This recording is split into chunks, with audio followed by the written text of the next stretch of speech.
Hey guys, I hope everyone had a wonderful Merry Christmas. And the atmosphere online, at least, was very warm.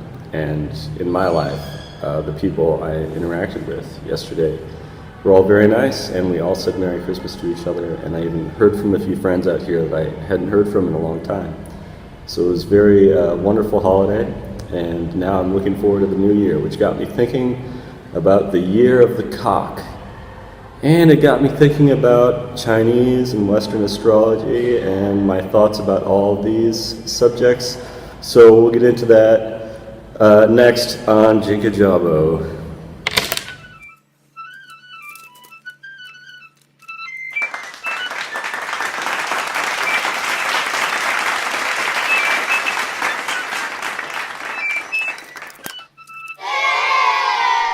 So perhaps I'm getting ahead of myself because the Lunar New Year isn't until Valentine's Day, February 14th, this upcoming year. So we've still got a little bit of the year of the cock to get through. We've still got a couple months, I would say. And then it's going to be the year of the dog, which, I'm not sure how I feel about that because I have some, I've liked some dogs, but other dogs have terrorized me, including one in my neighborhood that barks every time it sees me, including that dog in Nha Trang that bit me last summer, which ruined my night. It was terrible. But and also since that bite happened, I've just been way more cautious. And dogs could smell it, They know when you're afraid, and that's what makes them bark. That's what makes them attack you. Anyway, that night in Nha Trang, I had been on the beach, and I wasn't careful about where I was going, and I didn't see the dog, and I must have stepped too close to it, and it just chomped on my leg. And I thought, oh boy, here we go, coming up on the year of the dog. But what was the year of the cock supposed to be? I thought the year of the cock was supposed to be like, flight or something. I mean, I did travel a bit, but really not much has changed apart from what you're seeing right now, this channel.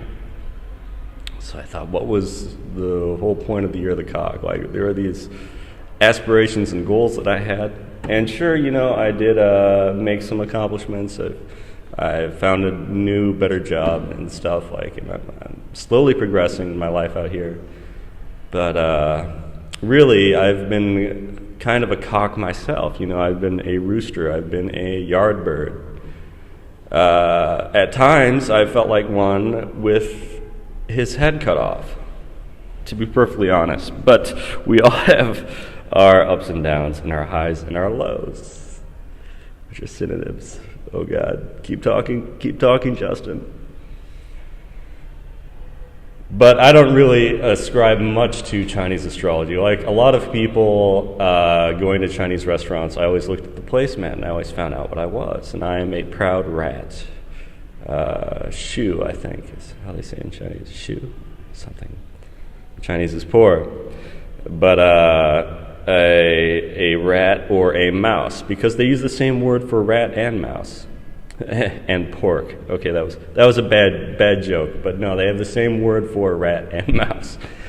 And just like they have the same word for sheep and goat. It's very confusing sometimes, the collocations in Chinese, and we won't go into that right now, but it helps to understand the pattern a bit. And I think that Chinese astrology does determine something about a person's personality, because everyone born in the same year is treated more or less the same way, and they experience world events at roughly the same time, as well as personal milestones at roughly the same time. So I think there is something to be said about each generation, because each generation gets a slightly different perspective on reality, and it does break down to year. So I think there's a lot to be said about Chinese astrology, and I've always been curious about people's birth year. And I've been such a geek about it my whole life that I've reached a point where I can just kind of guess, where I can usually guess the animal based on the person's year. But I've been looking at the row of the animals for years now. And living in the Far East, in Vietnam, in China, in Korea, in Japan, you see different signs of the animals for each year. And especially in more traditional places, not so much here in Hanoi, but in Hue and cities like that, in Vietnam, you see statues of the animal in question, or At the shopping malls in Dalian in northern China, you would see statues for the animals, and each year they would redecorate the town square with the animals, and they would stay up all year. So you would know if it was the year of the horse, the year of the goat, or whatever. And here, children in the primary schools, they have like class T-shirts. And these T-shirts, they often will have the animal of their birth year, because being in the same class, they're all born in the same year and are at the same level. And so I think there is some truth to that.